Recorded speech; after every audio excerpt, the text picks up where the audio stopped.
Welcome to the Fort Knox podcast, episode 2. I'm your host, Knox Fox.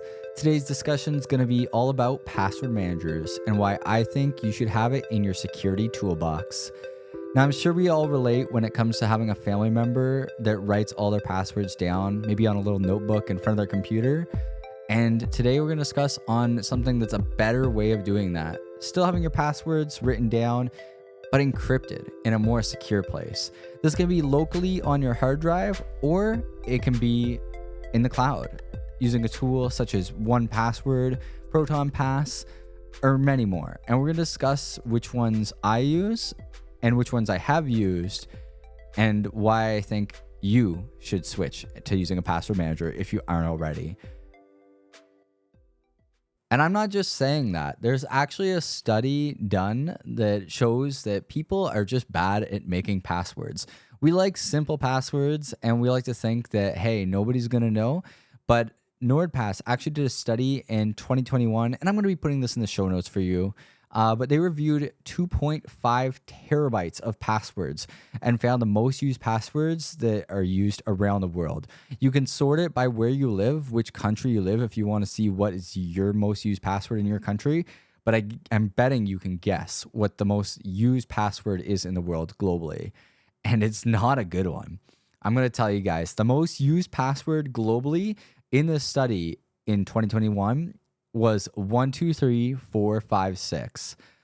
Now that doesn't sound very secure. That's an awful password. I don't think you'd want to put that on your bank account because you'd lose all your money if someone ever got your card. That is like the first thing people guess. Now, mind you, bank accounts usually only have 4 digits, but that's a terrible password. And if that is your password, you need to just stop listening right now, pause the podcast, and go change it. And let's just go here to the second most used password because it's just as bad. So the second most used password in the world is 1234567889. My God, guys, what are we doing? We need to like fix that. So that's what we're gonna be doing and talking about today on how you can fix that and maybe even get a letter in your password because all numbers, we're not looking too good. Now, it doesn't take a genius to figure out that these are terrible passwords to use. I'll make sure that you guys have the study in the show notes so that you can sort by your country. You might want to see, hey, what's the most used password in the USA? Well, I'm going to tell you that too. The password's secret. So that also, guys, come on, we got to change this. And that's what we're going to talk about today, why we got to change this and why password managers are a great tool to have in the toolbox. So for me, I've been using a password manager for a few years now. I know I started with Dashlane. That was when I first got exposed to password managers, and it was a great tool. Now I've moved on because I've changed my password managers a few times to fit my threat model. My first one that I did was Dashlane. I liked it. It was a great introduction. But then after I did that, I eventually switched over to KeePass. And for those that don't know, KeePass is an open source free software that you can just download on your computer and you can start storing passwords today. Like you can do that. You don't have to give anyone your credit card. You just do it. And I like it because it's just so simple and it's free. So for those that can't afford to subscribe to a password manager, even though there are some really cheap options that we're going to go over today, not everyone can afford to whip out their credit card or whatever they want to use, if it takes crypto, doing any of that. But at least having a free option that's pretty secure, like it's locally on your hard drive. And the only thing is sometimes it's a bit more of a pain when it comes to like syncing it with your phone. You have to hook your phone up to your computer, transfer it over USB, like a USB-A to, or maybe it's USB-C that your phone has, whatever wire your phone uses to connect to your computer. That's how I did it, though I know people do store their password file in the cloud, and that's fine too because it's encrypted. So you can do whatever works for you, but I'm going to say it's probably one of my top recommendations. Now, why do we use a password manager? Well, it gets us away from using these insecure passwords. Now, I consider insecure password just anything that we make. People are going to use words and things that can be used in like dictionary attacks or brute forcing. So like having a computer continually try the most commonly used passwords over and over and over. And if you're on a website, which I hope there's no websites that still don't have like attempt limits where they lock you out. But let's just say you're on a website and they allow infinite attempts. Eventually, if you're using a very easy to crack password, they can use a dictionary attack on you or brute force based on like the most common passwords in these breaches. And they might actually get in your account if you're using something that's simple. And that's why I like password managers, because every single website that I log into has a unique, randomly generated password, minimum 40 characters, as long as the website allows it, because not every website allows a 40-character password. Some are like, whoa, what are you doing? But then it's randomly generated. There's uppercase letters, lowercase letters, numbers, special symbols, everything. And it's great. And I don't have to type it out, which is the main thing. Because if I had to type these passwords out, I would be losing it. But they make it really simple for you. And it's a really cool tool to be secure and to be like safe with your passwords online. And the cool thing about having a randomly generated password on every single website and not having a password that is the same on any platform, if I get hit by a data breach, like let's say if I go through the ones that I've been hit with over the years, I think one of them was Imgur. Like this is an old one. I'm just trying to remember some of the ones. I'd have to actually go into my password manager and see the ones that I'm a part of. But I know Imgur is one, or is it Imgur? But it's one that I've been hit with in the past. And this is like a long time ago. I can't remember the year, but I'm also going to give you guys a tool that you guys can use for free and see if you've ever had your password in a password breach. And if you do, highly recommend you go to those websites and you change it. I use my password manager, which is Proton Pass. They have it built in, and a lot of password managers have this built in for you. But if they don't in your password manager, you can use Have I Been Pwned? And I'm going to put in the show notes for you guys. This website is great. You just type in your email, and it will tell you if you're in any like big password breaches, and it will tell you like the website, so you can go immediately and change your password. I've actually deleted my account on some of these platforms. Like if they get their passwords breached, I don't want to be a customer. I don't want to be on your website. So it's always a good thing to do like some janitorial like cleanup too. If you're on a website and you're like, why am I here? I don't need to be on this anymore. Close it down, cancel my account. But this is why I like to have every single website have a different password, because if I'm in one of these breaches, they can't use that password and then go try my bank. Maybe they are like, oh, I know this guy. He banks at this bank. I'm going to take his password from Imgur. I'm going to put it in here, and it's not going to work.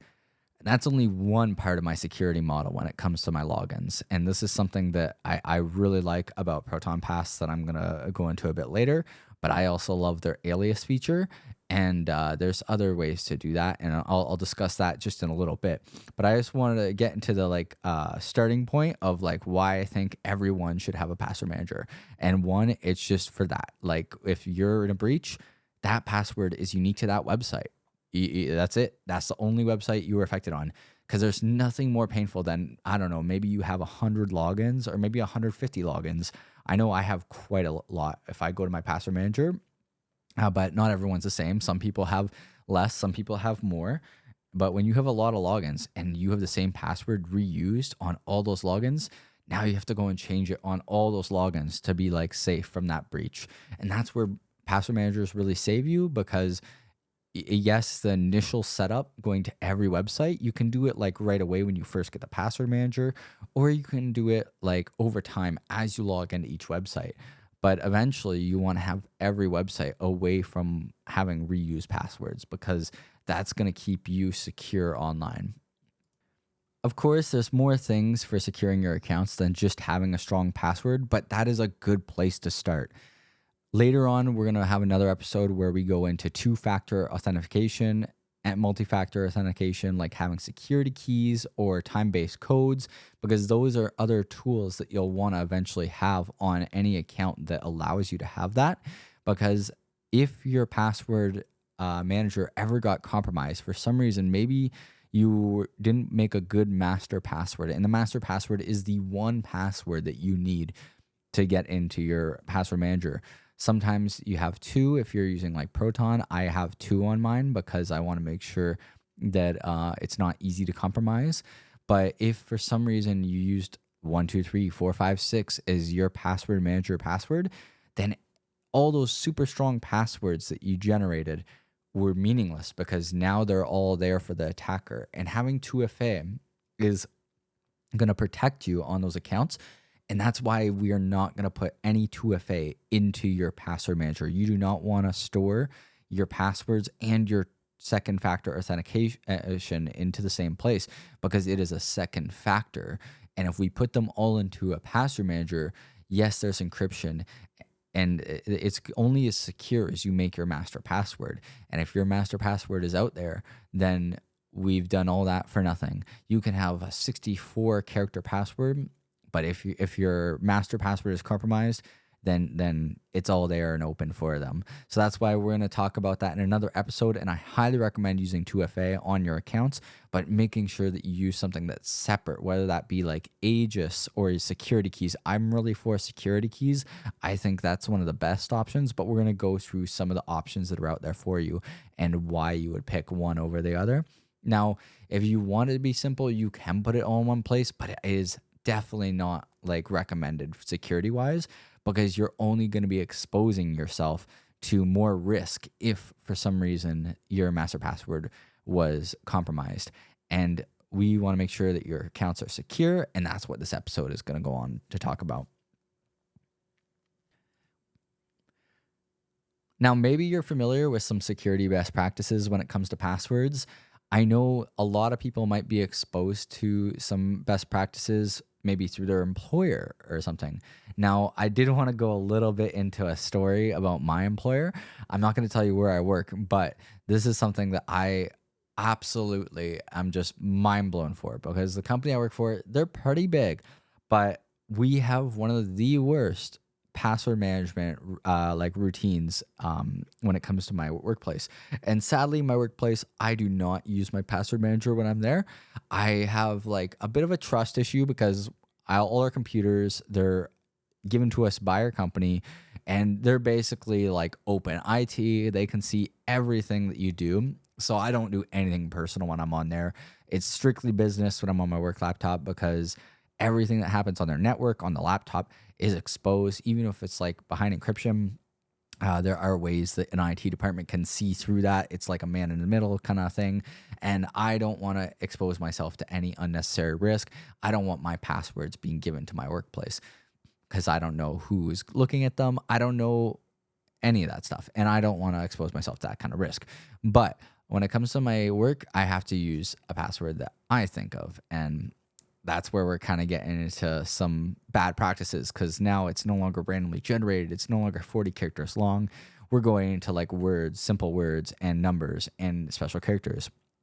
Now, when it comes to recommendations for passwords, there's organizations out there that give some really good tips. And that's having like capital letters mixed with lowercase letters, having numbers and special characters all in that. Those are really good.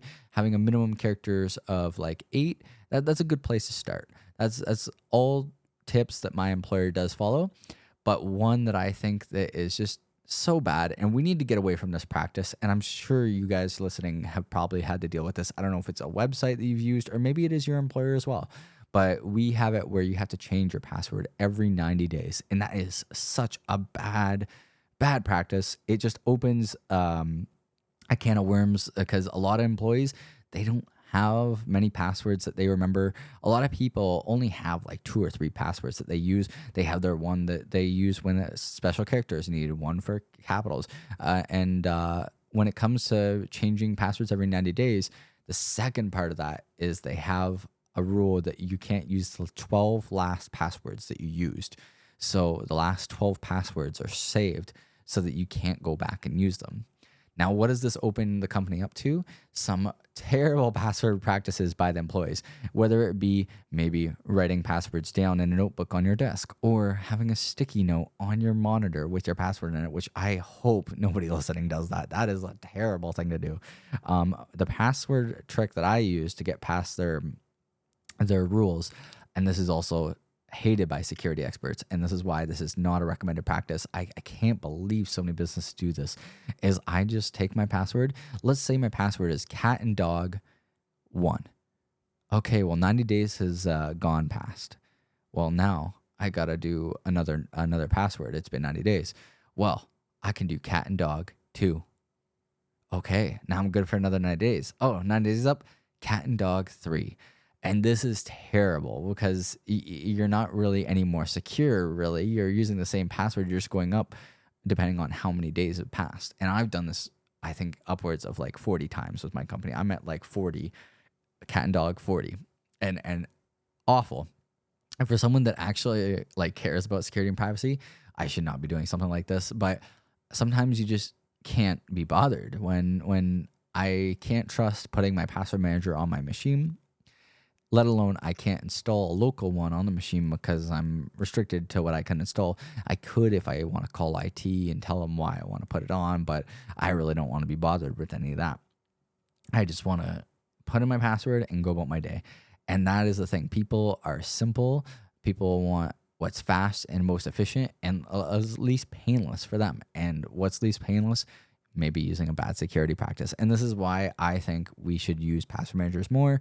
Maybe not in your workplace, but definitely in your personal life. We have lots of accounts that we have to log into every day. And having a separate password for every account is one of the amazing tools in your toolbox. Now, you may not pick Proton Pass as it is a paid option. I believe they have a free tier, but their free tier is limited to what you get in the paid tier. And I think it is one of the better things to have Proton Pass's alias feature. Now, mind you, you can get this if you become a client with Simple Login, which is also owned by Proton now. But they are a way of generating email addresses. And this is something I love. Now, you guys may not know about this, but this is a feature that I kind of used a lot with Gmail. But I got away from Gmail because obviously I don't want to be in the Google suite. Well, what aliases is, and this is amazing, I have my own domain. And what I do is I generate a separate email for every single place that I go on the internet. So maybe I go to Amazon.com. Well, I don't want to give Amazon my real email. So their email is Amazon.com and my domain. And this is amazing because not only does it let me see who sells my email address. So if I give my email to Amazon and then tomorrow I'm getting Weight Watchers sending me to my Amazon email. Well, now I know that Amazon sold my email to Weight Watchers, and I don't want that. If any company is doing that, I can go to that email and I can disable it, and I would close my account also with them because I'm not about that. I have had that at least with my physical mailbox, and I hate it because there's nothing worse than having a email that's filled with clutter. And it's also part of the reason that I actually left Gmail to go to Proton is I wanted a fresh start. Also, I wanted the privacy that came with such an email service. But there's also Tutanota, which is another privacy email. And there's a bunch of them that we're going to go into in another episode for sure when we're talking about emails and how to get away from the Google Gmail suite, because I know a lot of people out there use Gmail. But I just want to quickly go off on a little tangent about why I left Google, and that Gmail especially I got rid of because I had so many people sell my Gmail. I was so bad about who I gave my email out back in the day that I remember one day I logged in and I just had so much spam and nothing that was actually like for me. And I'm just like, what am I doing logging into this? Like now I think I remember I left it for a year and I didn't log into it because I wasn't fully committed to deleting my Google. And when I logged into it, I think I had 19,000 spam emails. And it's like, terrible. Like, I don't want that. I don't want to go through that. That's a waste of my time. And time is valuable if you want to spend it on things like making a podcast, or like maybe you want to do something else with your time rather than check trashy ads in your email. Also, I don't like the fact that Gmail has like their, I don't know if you want to say AI or whatever, but they scrape your email so that they can better advertise to you, so that they know like what advertisements will better work with you. And I can't stand how deep and how much Google likes to like just get into your personal life. So that is another reason why I just went to Proton. You know what they say? They say that if you aren't paying for it, then you are the product. And that is why I choose to pay for my email. And when it came to providers, I ended up picking Proton. But let's go through some of the pass-through managers out there and why they might be right for you, because there's a lot to choose from. And honestly, I think if you guys get started today with even a free option, like maybe starting with Bitwarden, because Bitwarden was also one that I've used in the past and they are amazing. But I'm going to quickly get my list pulled up here, and I'm going to tell you about a few that I think are a great place to start if you're wanting to get into the world of password managers and taking back some of your like security online. This isn't so much about privacy, this one, but this one is definitely about security, because being security minded online is great because it also can protect you from just a lot of stuff when it comes to like data breaches and stuff like that.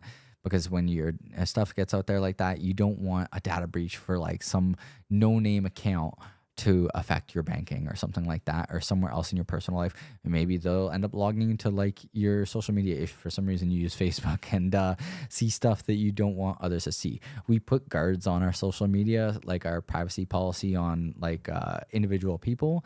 If you do use those kind of platforms, I know they have those kind of restrictions where you can post and only family can see it or only friends.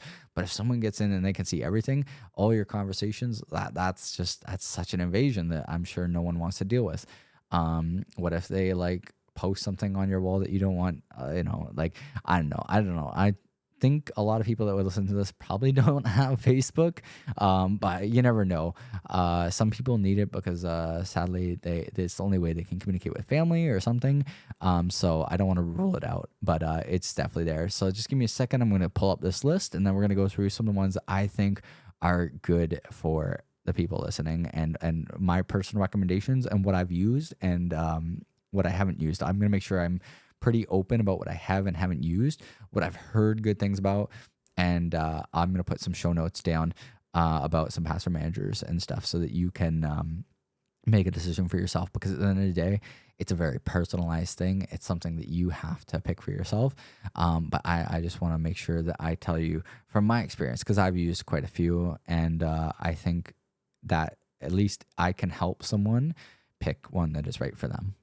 Okay, well, I got my list here of for the password managers that are probably one of the more well known and the most recognized in the industry. Some that I see like recommended all the time when it comes to like other privacy podcasts or YouTube channels out there, and I definitely recommend a lot of these. I've tried 3 out of the 4 here.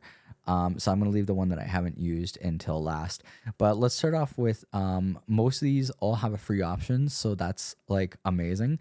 But if we want to go fully featured and free, and also locally stored in your hard drive, this is the last one I used before I swapped to Proton Pass, and I love it so much. I definitely recommend it. It is a bit more on the security side, but you also have to do a bit more like managing of the Vault file, whether you transfer it to your phone in the cloud or if you transfer it like plugging your phone into your computer. It's definitely something that I found I had to manage, because every time I updated something on a website, I would have to update the file on my computer and on my phone. So it can be a bit more tedious, but the security and features and it's amazing. So that's KeyPass XC.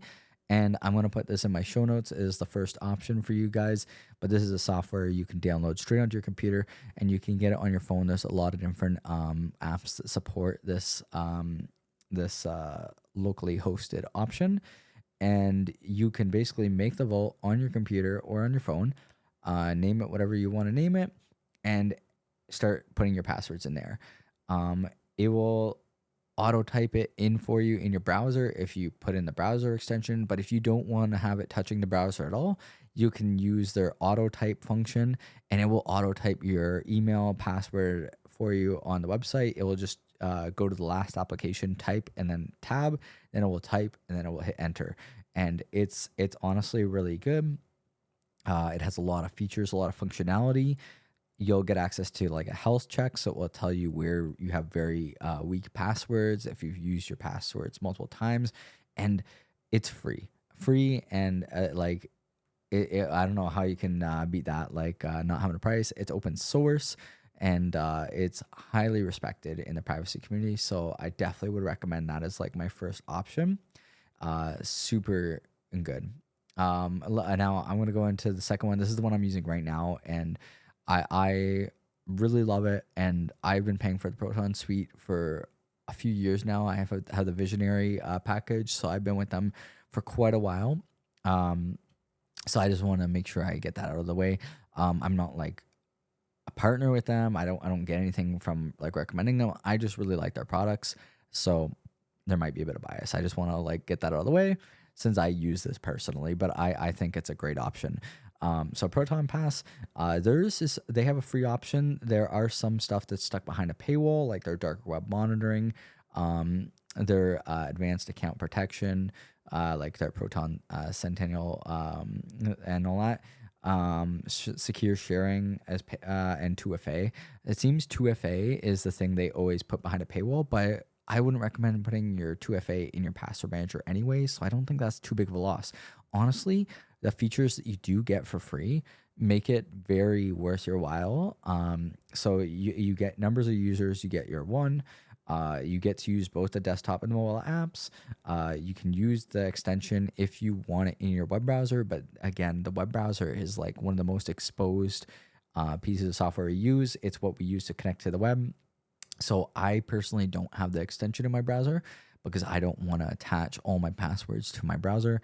I'd rather have it be a software on my computer, and then I have to do the copying and pasting myself because I don't want to expose my passwords to the web in case my browser got compromised or something. That's just me being maybe a little too crazy with it, but I just prefer that.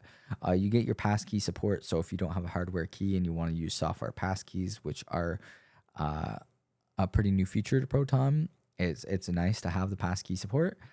And you can easily import and export your passwords through these. So if you don't like one, maybe you don't like Proton and you want to try out KeyPass, or you want to try out Bitwarden, then the cool thing is you can export your passwords in an encrypted way from one to the other. So definitely you basically get like a really good free trial with any of these.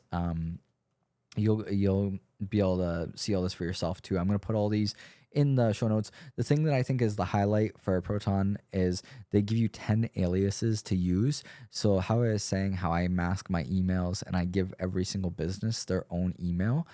Now you won't be able to use like your own domain. If you're using the free version, you only get 10 aliases, but it's a good way to like get your feet wet, test the water, see if you like that. And if you like that and you want to use that for your threat model, then I totally recommend like signing up.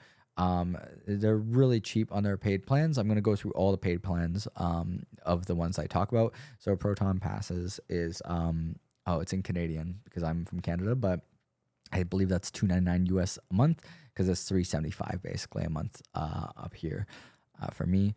And that's if you do yearly, which if I do monthly, then it's a lot more. So I do yearly for my package, but everyone's different. Anyway, I'm gonna move on. I just want to say this one is really good. KeyPass is also really good. I highly recommend both. But every software fits everyone's lifestyle differently. Now, another one that I can't give enough praise to. This is the one I used right before I used KeyPass. I always want to try out all the features of all of them, see how they are. And this one's free plan, I gotta say, is pretty darn good. And this is Bitwarden. Bitwarden is also one that is like really well liked by the privacy and security community. Their free plan has so many of the features open to you. The only things they limit again is the 2FA, the health check report, so letting you know if you reuse your password a lot, emergency access, so like a contact that you can have that if say you pass away, that they have a way to get into your vault, and encrypted file attachments. But if you were to sign up, this is also one of the cheaper ones out there, and I can't believe they can offer this much for so little, and that is $10 a year. $10 a year. That's less than $1 a month, and that's also one reason I really like Bitwarden for their premium. They offer so much for such a small price, and I actually recommend this one to my family. I have a few family members that actually signed up for Bitwarden because I think that's what's right for them. And I definitely recommend this. The other thing that I know a lot of people like about Bitwarden is you can self-host it. So there are people that self-host it on their own hardware, because if you don't trust their hardware, you don't trust their software, then you can self-host it on your own hardware and have that extra security in mind, which is just so nice. They have all the standard things that I've mentioned. So like you're going to have your password generators and syncing across devices. So your iPhone, Android, or whatever you use, you can have two-step logins. So using your security keys, authenticator, whatever you need to. It's just if you're on the free plan, they won't have 2FA, but that's okay because we're not going to be putting 2FA in these anyway. If we want like a truly secure threat model. And then this is one that I have not used, and this is gonna be the last one that I go over, and I just want to recommend it because I have seen lots of channels and a lot of people recommend this one.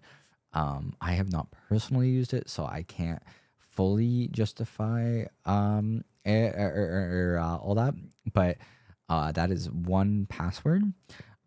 They only have a 14-day trial, so it is $2.99 US a month. If you subscribe it annually, it's $4 a month US if you do monthly for the personal plan.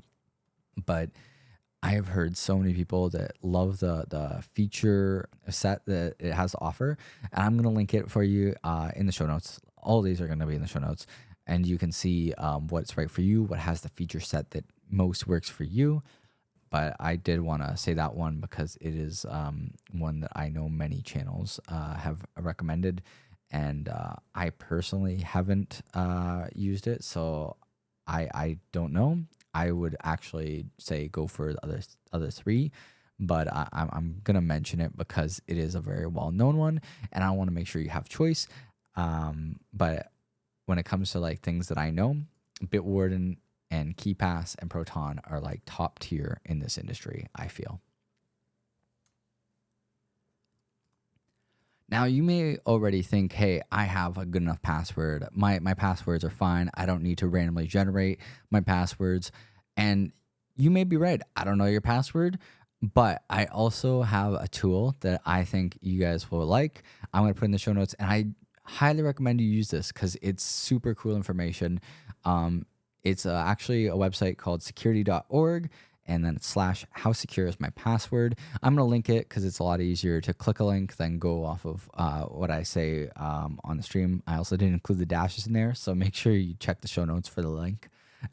But this is a cool tool, and it works offline too. So don't think, hey, like I'm putting my password into this website, this is really sketch. You can actually go to this website, and then if you want, disconnect from the Wi-Fi or unplug your computer's hard cable if you're hardlined into your internet, and this website will still work. It's actually a super cool tool, and it will tell you how much time it would take a computer to crack your password. So it's a cool way to look and be, hey, is my password actually this secure? I know if I typed the password that I used when I was on Imgur and it got exposed, this password would be able to be cracked in 5 years. That's terrible. That's honestly not that good, because our computer's only getting better and better as time goes on, and as computers advance and we get more advanced technology, the time on these passwords will be shortened. So it's best to have passwords that are really secure. And I'm just gonna randomly generate a password right now on the stream for you guys. I'll let you know. Let me see. Generate passwords, and let's see. Let's see how long it will take for this password to get breached on this website. So I'm just gonna go to my password manager. I'm making it 40 characters long. It's gonna have capital letters, small lowercase letters, numbers, and special characters. This is one that I'm generating in Proton Pass, and it's 40 characters long. So I'm pasting it right now. Okay, and it says it's gonna take 2 octodecillion years. That's crazy. Yeah, that's an absurd amount of years. I know I won't live that long, so if someone wants in my account that bad, one of my so many accounts, then they can do that if they want to spend that much. I don't think there's a person on this planet that can live that long. Now, obviously, technology is going to get better, and eventually that might take less time. But I like to try and prepare myself for the future by having these a bit crazy passwords. They're 40 characters long, lots of generation, like generated randomly, or as random as we can get with computers, because computers aren't the most random things out there, we know. I think it's, to me, that extra little bit of security that I have in mind. And I hope that you guys also feel that having a password manager will help you, because I think definitely it's something we should be mindful of. There's so many people out there that want to steal your data, steal your passwords, because the thing is, at the end of the day, if they can get into, say, a bank account or something, then they could transfer all your money away tomorrow, and then it's a goose chase. Now, mind you, that would be insured money, but I know from an experience personally, not me, but I had someone really close to me. Actually, it was a friend of mine. They had this happen where their account got hacked, and they had their account drained. I think it was like $2,000 just drained out of their account, spent on Apple cards or something. Yeah, I think it was Apple gift cards is what they said.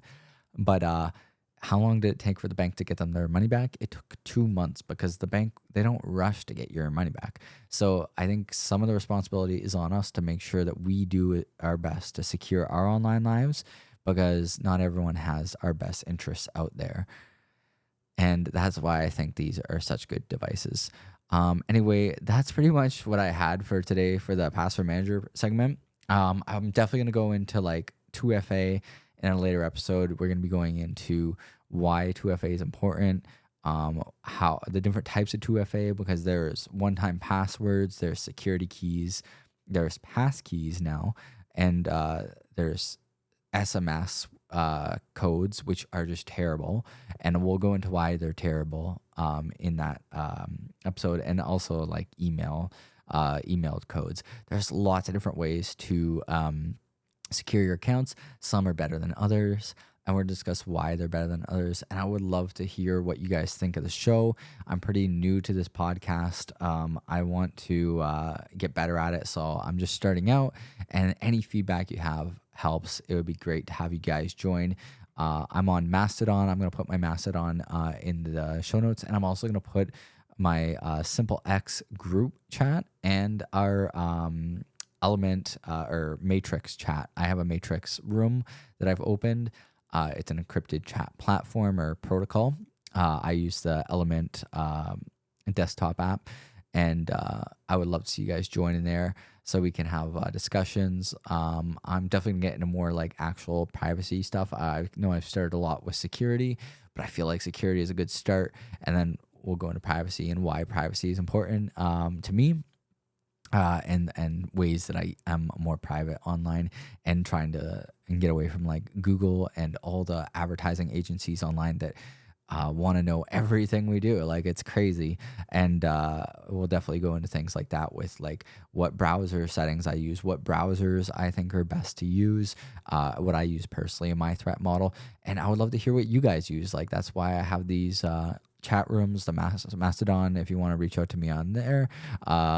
Or if you want to actually chat with me in the Matrix room. Simple X is something that I'm testing out. I still think Signal, and I don't know, I have a bias towards Signal because I've seen just how it works. I've seen the releases of what they give out when they get like a gag order, and they give out like nothing. It's great. And that's how companies should be. There shouldn't be this constant collection of data, collection of my conversations, and then someone should just be able to like gag order or whatever my conversations out. And I hate that. I think people should have an expected level of privacy, because I don't want my life to be an open book. I want to only expose to the world what I want to put out there. Because we change as a person, or what we want the world to know about us every so often. I know I'm not the same person I was 10 years ago, 20 years ago, like, so I think this is all important, and I would love to talk with you guys, see what got you into privacy, what you think is the best provider for email, browsers, all this stuff. So definitely reach out and join us in the Matrix. I'm going to keep on making this show, and I hope I get some good feedback. I would love to make it better for you guys. And I guess I'm going to end it there. And the next episode, I guess I'll be going into 2FA, and I'm enjoying this, and I look forward to making the next episode. You guys have a good day. This is the 7th of January, 2025, and that is episode 2 of the Knox Fox podcast. Thanks for listening.